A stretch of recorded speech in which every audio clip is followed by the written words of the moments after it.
ba yung survey? May basihan ba yung survey? Yung ba ang totoong sentimiento ng ating mga non-commissioned officers? And you have the right to question that. But other members have... So there was a motion by Congressman Plaza that the amendment on the on the BFP and the BJMP, so to be included in the measure that was adopted. So we'll go doon sa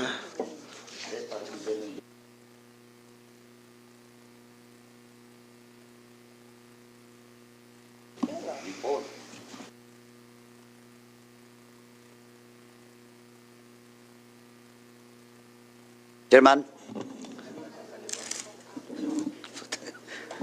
sige, okay.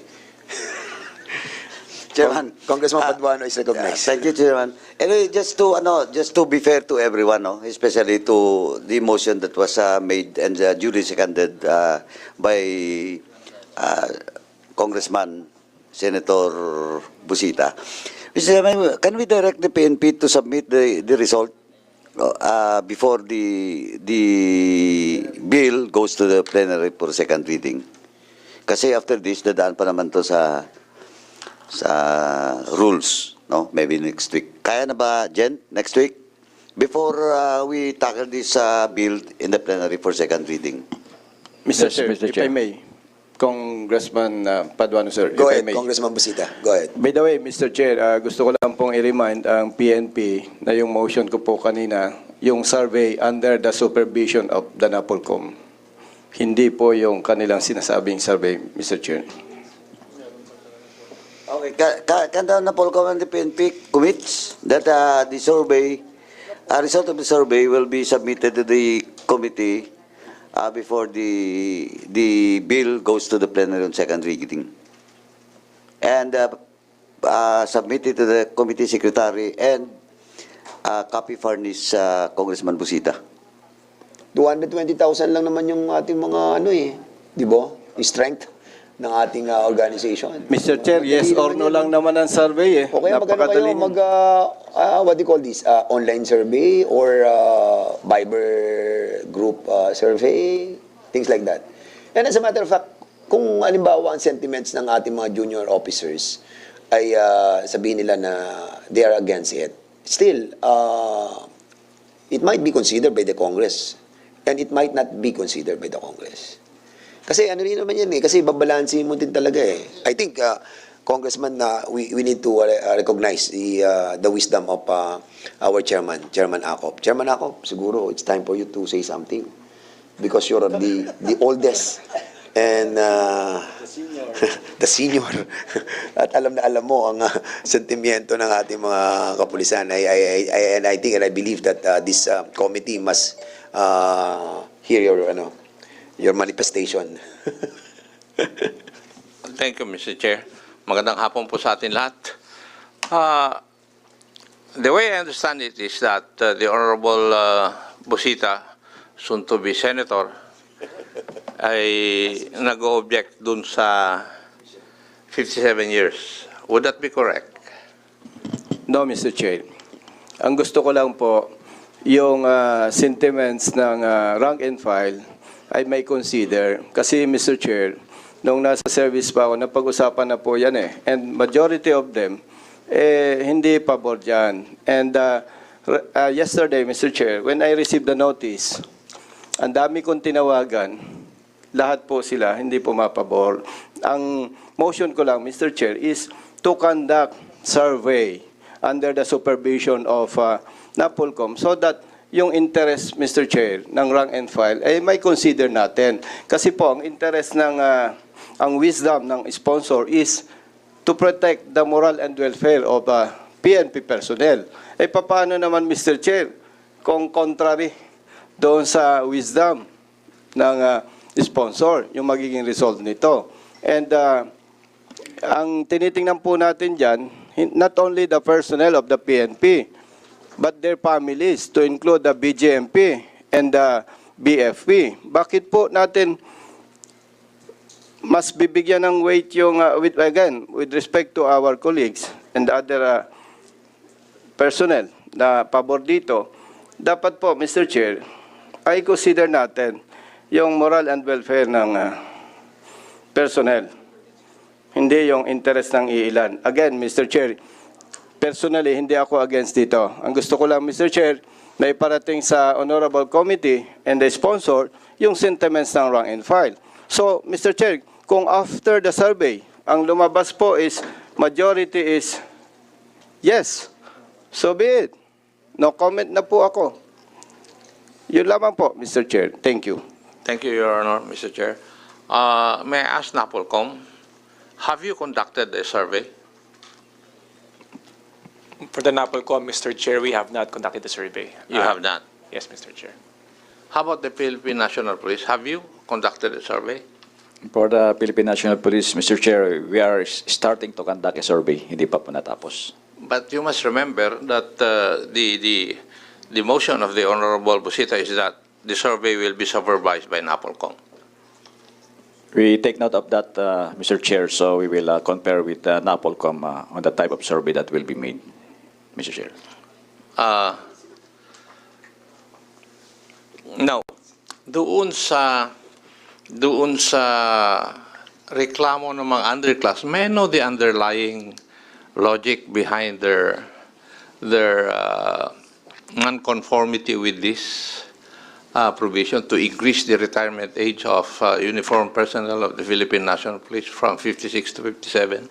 Ano po ba ano kaya ang sentimiento ng mga junior officers?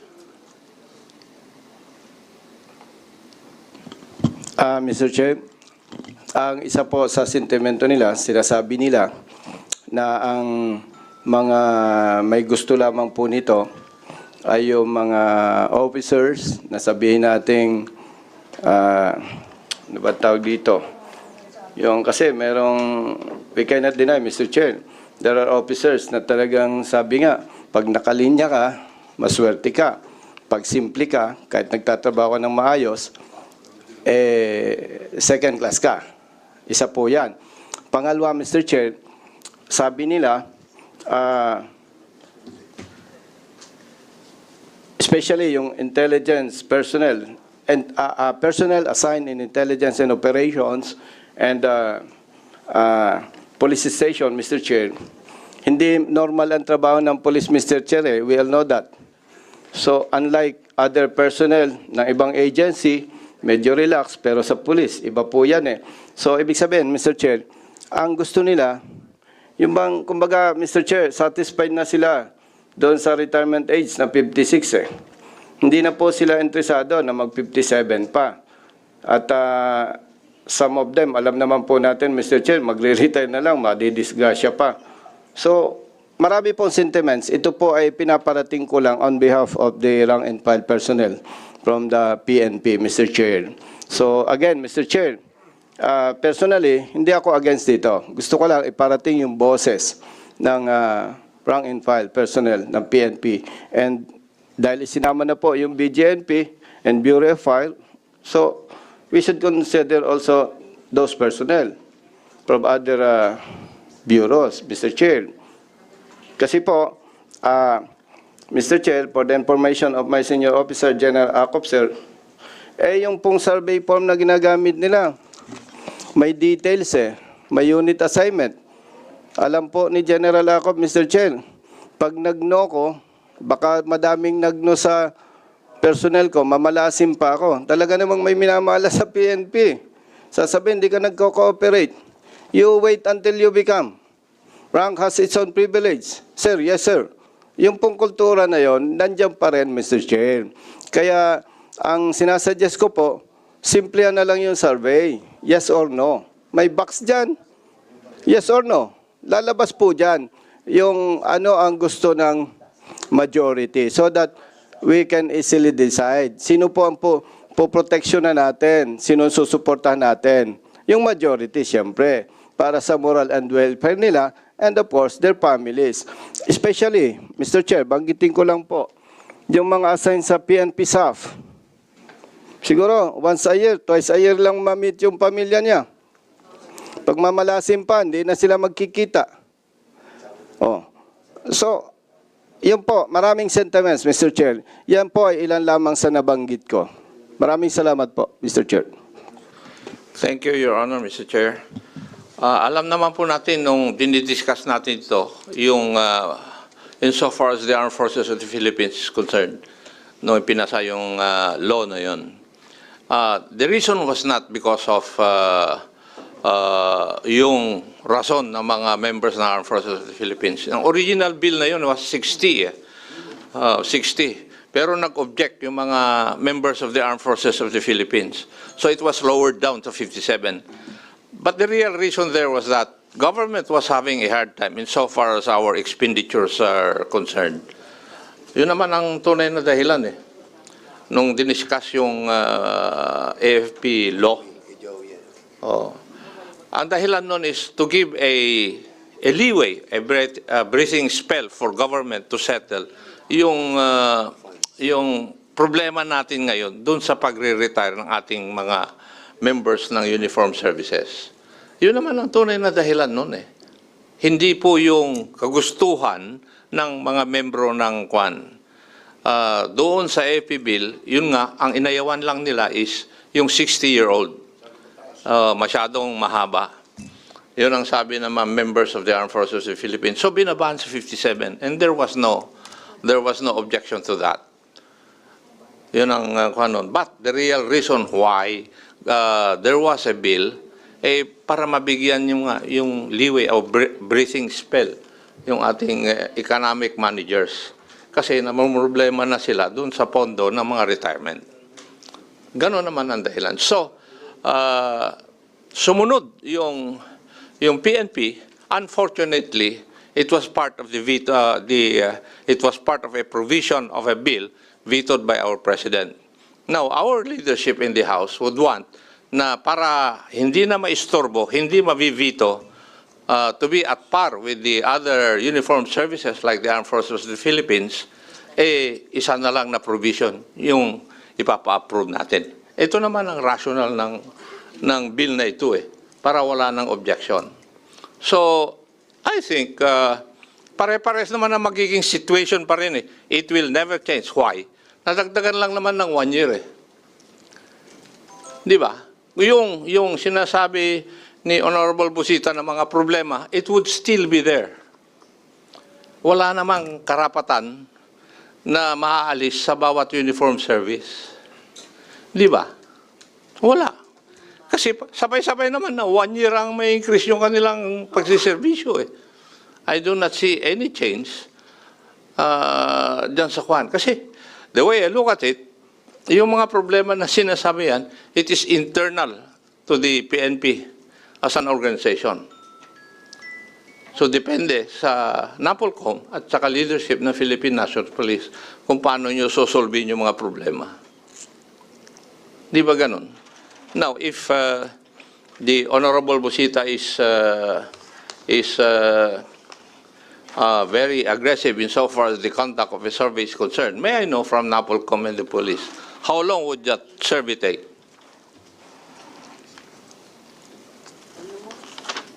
Para mag-guide kami sa pagdidesisyon namin. Mr. Chair, with strength of almost 226,998, siguro, sir, less than a week, sir. Mga ganun po, sir. Mga less than a week. Less than a week. Less than a week. Yes, sir. That's possible. I Yes, mean, sir. organized naman kayo by station, by region, by provincial. Yes, I sir. think you can have a easy access for the survey to be conducted Yes, sir. and supervised by the NAPOLCOM. With the supervision of the NAPOLCOM, sir. Will that Sir. suffice the query of Congressman Abad? No, would NAPOLCOM be agreeable to that? Kasi kayo po ang magsusupervise Yes, Mr. Chair, we will comply. I believe that we can validate the survey by doing some sampling lang po and some random checks. So- I think it is not feasible for us to validate the whole survey, but we can do some sampling to validate if certain stations are accurate insofar as the survey submitted by the PNP is concerned. Thank you, Vice Chair. So, the question now, Mr. Chair, is this: do we have time to pass the bill if we give 1 week to the NAPOLCOM and the PNP to conduct the survey? So we have like 9 session days. We still have Eight na lang. 6 na lang. I don't think so. 8 na So lang po. that's the reason why we need to decide on the approval of the bill, no? Yeah. So today is Tuesday, tomorrow is Wednesday. Approve natin, punta po ito sa APRO, then most likely Wednesday, plenary. So that's the status, nung bill na to. And I'm not sure kung well, anyway, Mr. Chair, yes, Congressman. I don't think this will pass the Committee on Appropriation because there's no funding provision insofar as the bill is concerned. Yeah. So it will not pass through the Committee on Appropriations. So if we can get the result by Tuesday next week, then we should have a hearing on Tuesday Yeah, correct. and approve maybe the bill. Yes. If it favors the approval. The result favors the approval. 1 minute suspension.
Okay, hearing resume.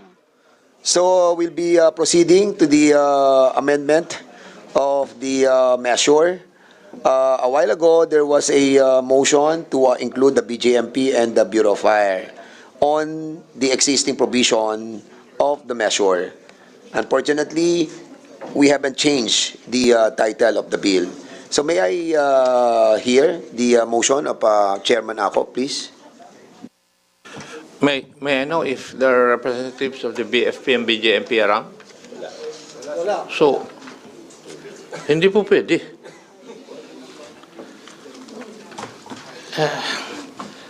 1 minute suspension.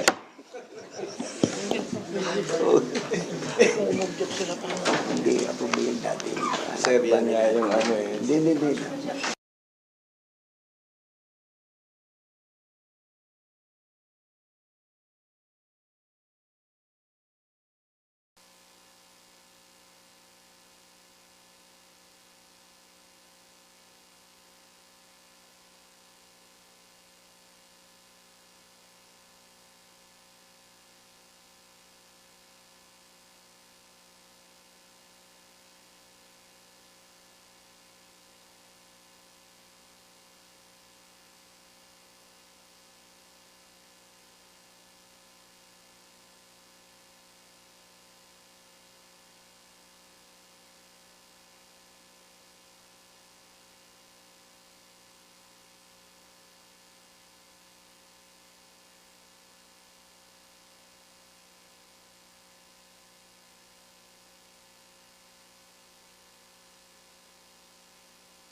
Hearing resume.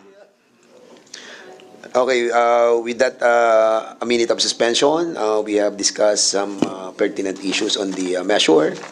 So, there are amendments on the title of the measure that must be moved by one of the members.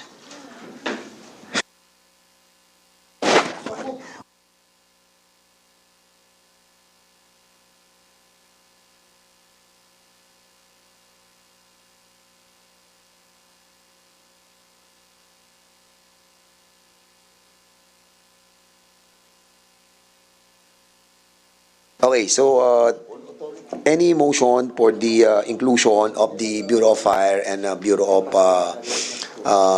Jail on the proposed title of the measure? Mr. Chair, Yes, Congressman Ako, please. may I move that the title of the original bill, House Bill number 11140, be changed to an act increasing the compulsory age of retirement for officers and non-officers of the Philippine National Police, Bureau of Fire Protection, and Bureau of Jail Management and Penology, amending for the purpose Section 39 of Republic Act number 6975 as amended, otherwise known as the Department of the Interior and Law. 1990, Republic Act 6975 was enacted into law covering the uniformed services under the DILG. It covered the Philippine National Police, the Bureau of Jail Management and Penology, and the Bureau of Fire Protection.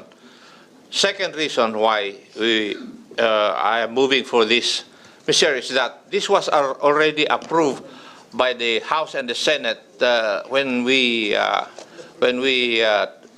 came up with the reorganization bill of the Philippine National Police, Bureau of Fire Protection, and Bureau of Jail Management and Penology. There was no objection then during the deliberation of such. There were specific provisions vetoed by the President, and this provision was not part of the provisions that were vetoed by the President. So I move, Mr. Chair, that Alright. we adopt the new title of the bill. So move, Mr. Chair. Okay, there's a motion by Chairman Akop to include the after the Philippine National Police Bureau of Jail and Management and also the Bureau of Fire. Any second motion? Second, Your Honor. Duly seconded. Yes, Any Chair. objection? Hearing none, the said motion is now approved. Okay, so the yes, okay. Okay, I'm sorry. There's a motion about the inclusion in the title of the original measure, the Bureau of Fire and the Bureau of Jail Management and Penology. Is that amenable to the designated sponsor of the measure?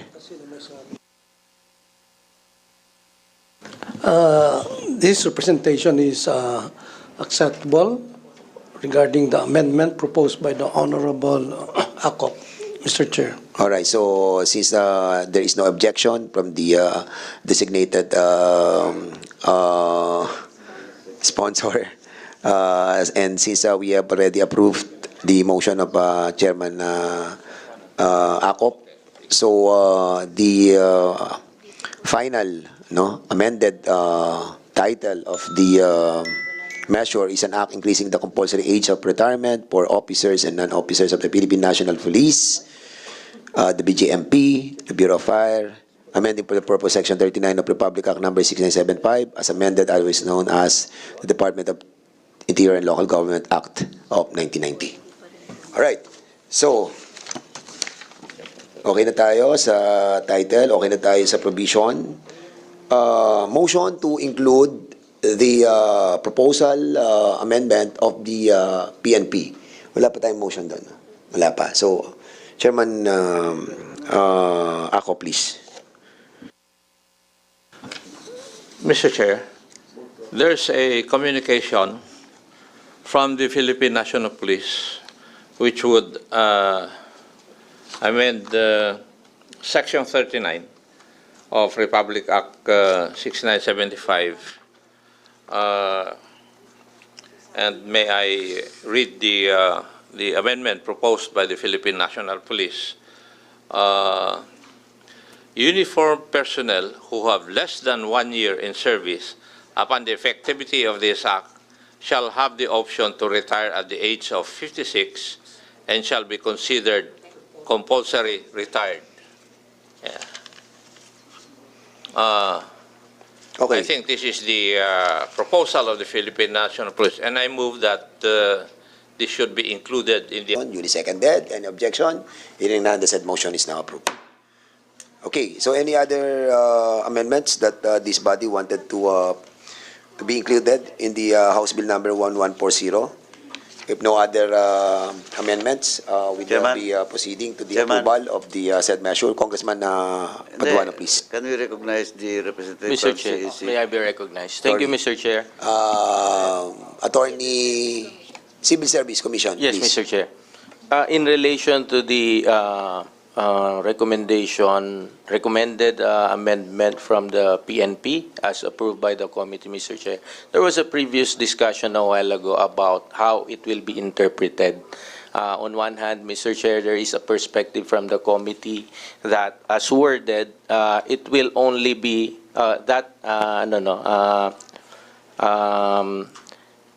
term of retiring employees at the age of 56 being considered as deemed compulsorily retired will only be applicable during the transition stage, meaning at the time of the effectivity of the law for those who are already less than 1 year before reaching the age of 56. On the other hand, Mr. Chair, there is also a perspective that said option to be deemed compulsory retired at the age of 56 will be effective throughout the effectivity of the law if the proposed bill will be passed.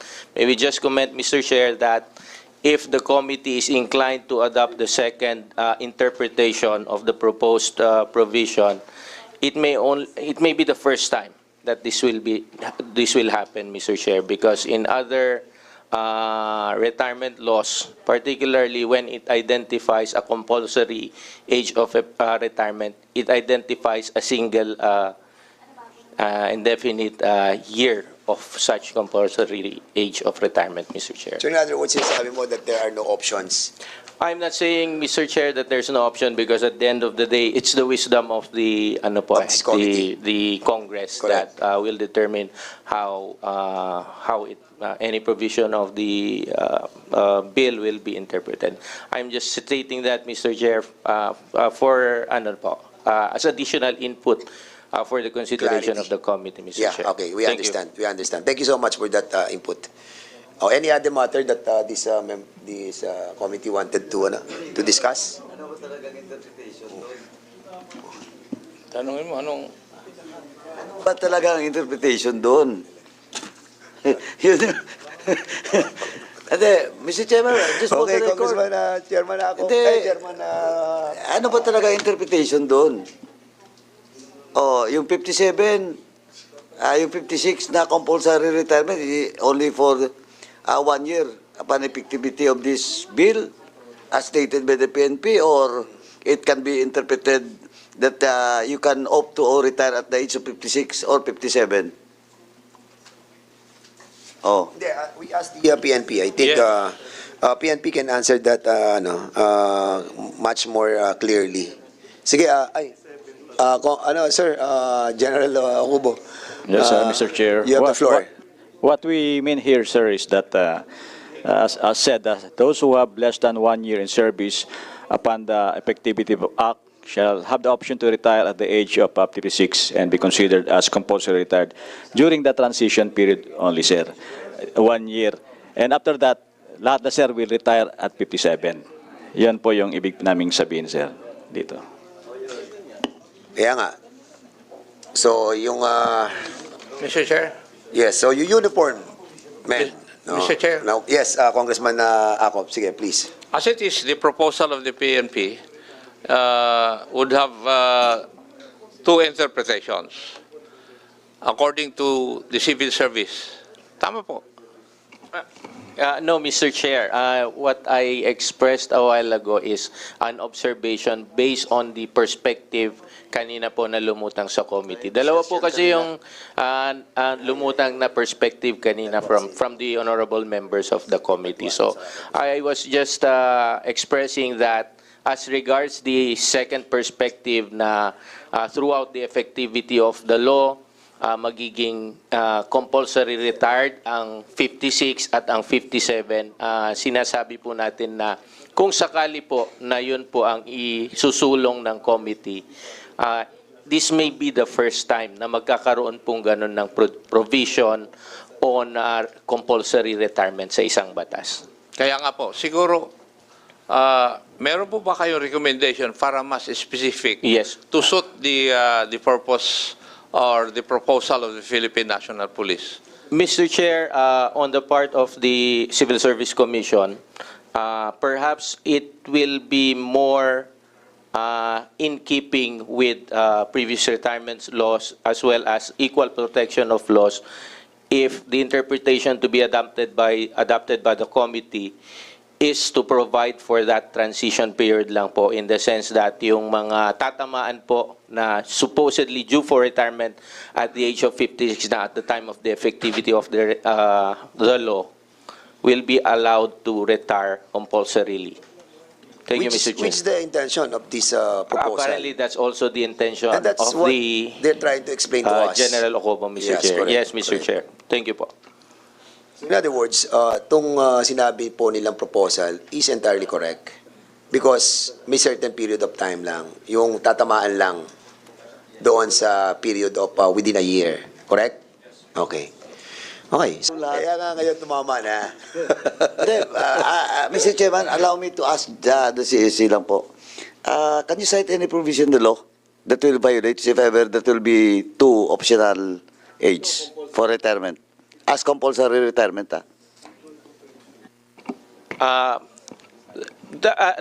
As I've mentioned earlier, Mr. Chair, what I'm saying is that in previous retirement laws, what is mentioned whenever the law speaks of a compulsory age of retirement, it only identifies a single age of retirement, Mr. Chair. That is why, like I said a while ago, it's up to the wisdom of the Commission if it thinks that there is some sort of sound reason for extending such a parang flexible age of compulsory retirement po.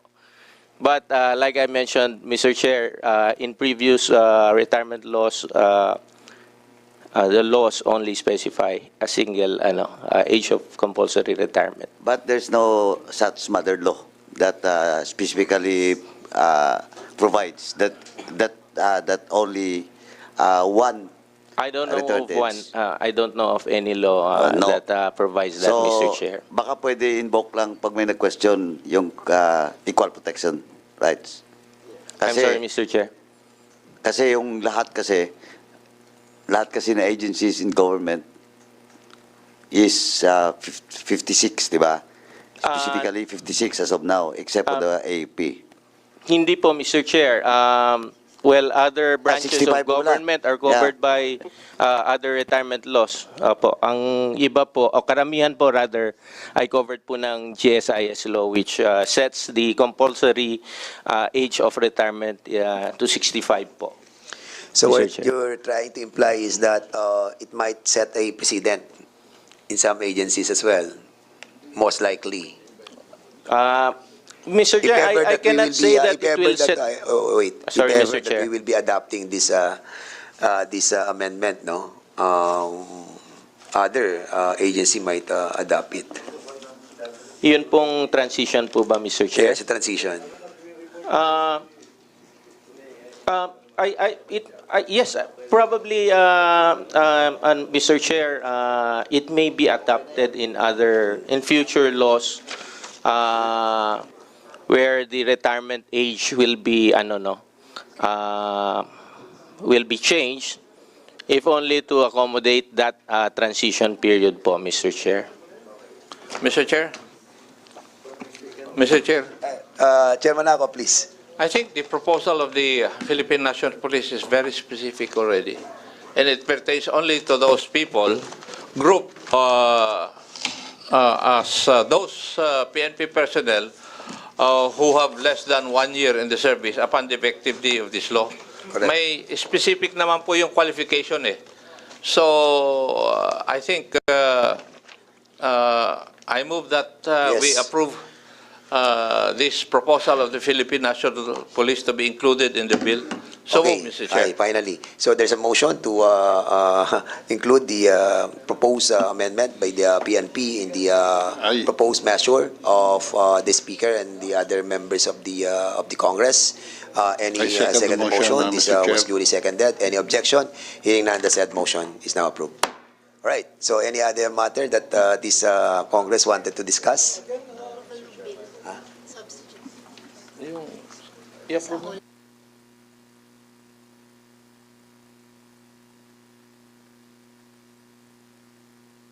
Okay, so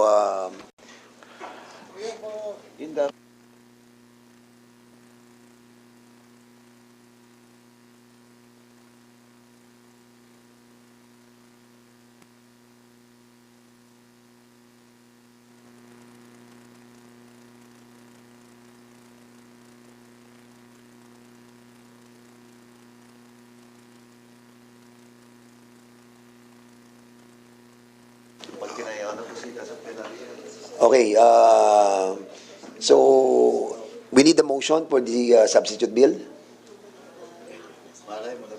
Yes, okay. Congressman Ako, please. Thank you, Mr. Chair.